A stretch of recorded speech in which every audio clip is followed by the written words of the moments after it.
হুজুর, তালাকের বিধান কি? কিভাবে তালাক দিলে আবার নিয়ে পুনরায় সংসার করা যাবে? খুবই গুরুত্বপূর্ণ একটি প্রশ্ন। হ্যাঁ, যদি তালাক সিস্টেম মতো দেন তাহলে ফেরত নেওয়ার সুযোগ থাকবে। সুন্নাহসম্মত তালাক যদি দেন, সেটা কি? সেটা হলো ভাই, কোনো কারণে বনিবনা হচ্ছে না, কোনো কারণে হচ্ছে না, কোনোভাবেই হচ্ছে না।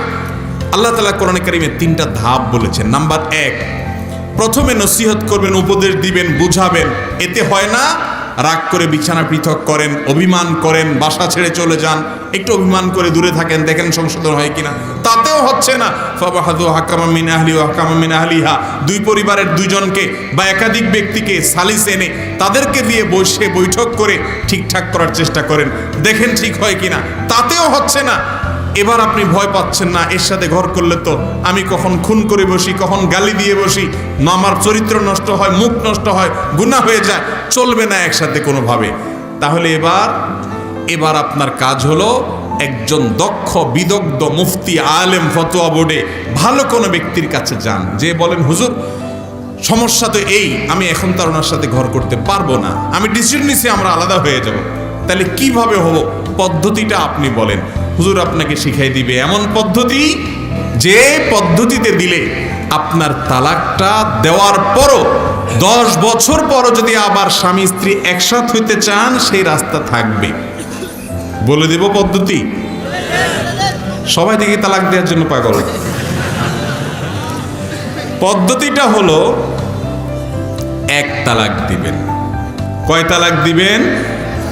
তাও আবার মুখ দিয়ে আসলে দিয়ে দিবেন, এত সহজ না, তালাকের টাইম আছে। টাইম বলবো? হ্যাঁ বলেন, সবাই রাজি। টাইম হলো যেই পবিত্রতার পিরিয়ডে স্বামী স্ত্রীর শারীরিক সম্পর্ক হয়েছে, ওই পিরিয়ডে তালাক দেওয়া যাবে না।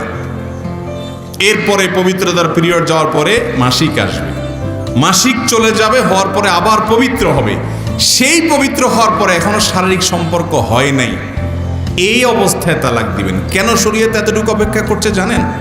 এর কারণ হলো, শরীয়ত নিশ্চিত করতে চায় যে এই তালাকটা সুবিবেচনা প্রসূত। আপনি খুব চিন্তা ভাবনা করে ভেবে চিনতে তারপরে সিদ্ধান্তে এসেছেন, যেমনে সেমনে সিদ্ধান্ত নেন নাই।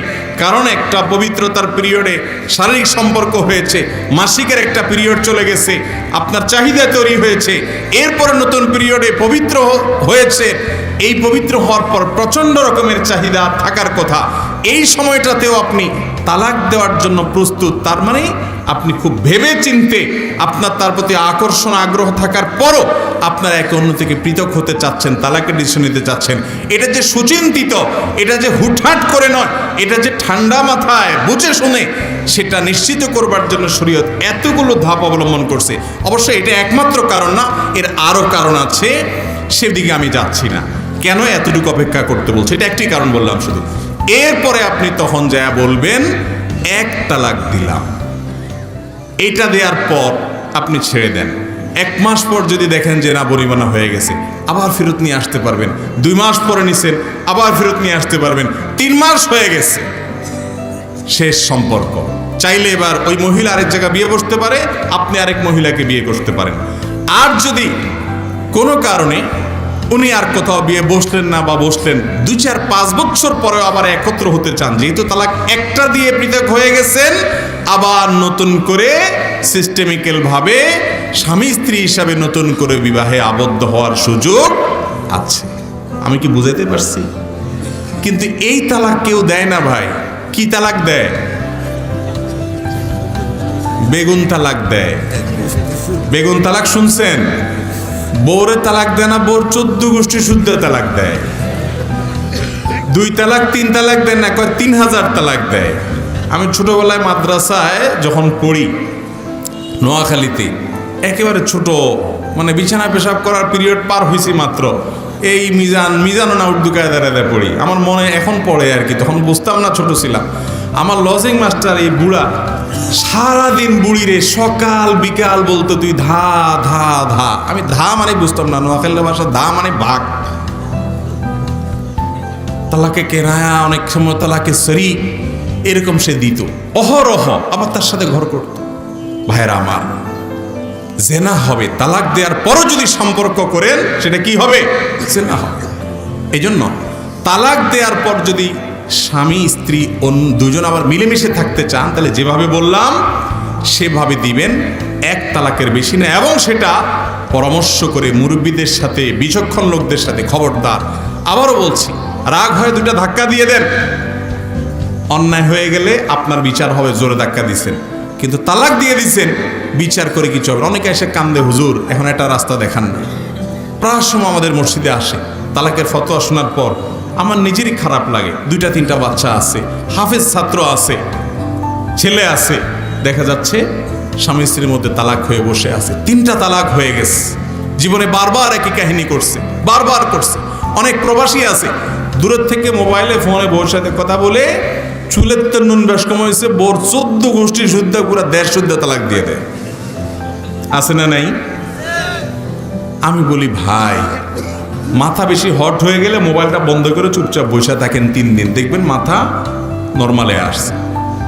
অনেকে আছে বউয়ের সাথে রাগারাগি যখন হয় তখন মোবাইলে আরো টাকা লোড করে এবার আবার কল দেয়, মানে ঝগড়াটা কন্টিনিউ করার জন্য। এগুলো মূর্খতা এবং অজ্ঞানতা, গোসা থামাইতে হবে। আল্লাহ আমাদেরকে বুঝার তৌফিক দান করুন। ঢাকা শহরে আরো কয়েক বছর আগের জরিপ বলছে প্রতিদিন শুধু ঢাকা শহরে 39টা করে বিবাহ ভাঙে। আমি গত বছর মৌলভীবাজার এক মাহফিলে গেছি, এলাকার চেয়ারম্যান সাহেব আমাকে বলল, হুজুর আমি নতুন চেয়ারম্যান হয়েছি কয়েকদিন হয়েছি, এই কয়েকদিন সম্ভবত 10 দিনের কথা বলছিল, 10 দিনের ভিতরে 25টা বিবাহ ভাঙার বিচার আমার কাছে আসছে। আর আমার কাছে যেগুলো আসলে সেগুলো সংখ্যা আমি যাই না। ঘরে ঘরে ঘান ঘান হয়ে যাচ্ছে, ধৈর্য নাই, সহ্য নাই। বউয়ের একটু উলটপালট হচ্ছে, তালাক মেরে দিচ্ছে ছোট লোক স্বামী, আর ছোট লোক স্ত্রী, স্বামীর উলটপালট হয়েছে, বলে যে তোমার সংসার থেকে বাপের বাড়ি গেলাম। আল্লাহ তাআলা আমাদেরকে ধৈর্য সহ্য দান করো। জানেন, ধৈর্যশীলদের জন্যই জান্নাত। ইন্নামা ইউওয়াফাস সাবিরুনা আজরাহুম বিগাইরি হিসাব। ধৈর্যশীলদেরকে আল্লাহ অগণিত দিবেন। আস-সাবরু সাওয়াবুহু আল জান্নাহ। অধৈর্যশীলের জন্য জান্নাত আসে। অতএব ধৈর্য ধরুন।